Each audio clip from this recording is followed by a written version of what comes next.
समाजातील प्रत्येक घटना थेट आपल्यापर्यंत पोहोचवणारे आपलं हक्काचं न्यूज चॅनल क्रांती सूर्य न्यूज। संपादक शशिकांत राजवंत।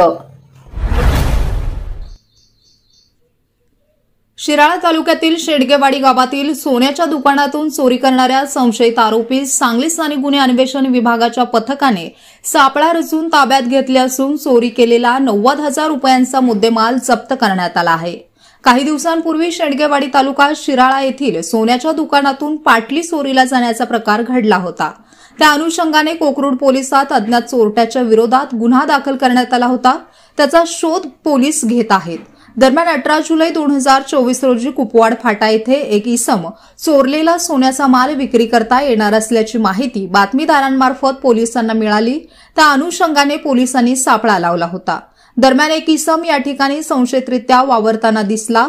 त्याच पोलिसांनी त्याचे नाव, गाव, पत्ता विचारले असता त्याने त्याचे नाव अबरार हुसेन गुलाब रसूल बेग, वय 30 वर्षे, राहणार कुडची, तालुका रायबाग, जिल्हा बेळगाव, राज्य कर्नाटक असे असल्याचे सांगितले।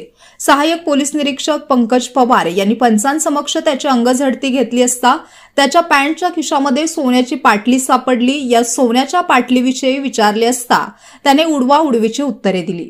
त्यास विश्वासात घेऊन याबाबत विचारले असता त्याने सदरची अंदाजे 90,000 रुपये किमतीची 15 ग्रॅम वजनाची सोन्याची पाटली ही शेडगेवाडी तालुका शिराळा येथील एका सोन्याच्या दुकानातून चोरल्याचे कबूल केले। पोलिसांनी त्यास लागलीच ताब्यात घेऊन मुद्देमाल जप्त केला। सदरची कारवाई स्थानिक गुन्हे अन्वेषण शाखेकडील पोलीस निरीक्षक सतीश शिंदे, सहाय्यक पोलीस निरीक्षक पंकज पवार, पोलीस उपनिरीक्षक Kumar Patil, police head constable Sagar Lavate, Daryappa Bandgar, Amar Narale, police Naik Udaysingh Mali यांच्या पथकाने केली आहे। अबरार हुसेन बेग हा रेकॉर्डवरील सराईत गुन्हेगार असून त्याच्यावर महाराष्ट्रासह विविध राज्यांमध्ये चोरीचे, जबरी चोरीचे गुन्हे दाखल आहेत। सदर आरोपी व जप्त मुद्देमाल पुढील तपास कामी कोकरूड पोलीस ठाणेकडे वर्ग करण्यात आला असून पुढील तपास कोकरूड पोलीस ठाणे करीत आहेत।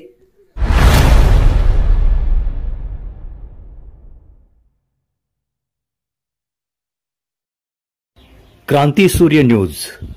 संपादक शशिकांत राजवंत। सबस्क्राइब करा,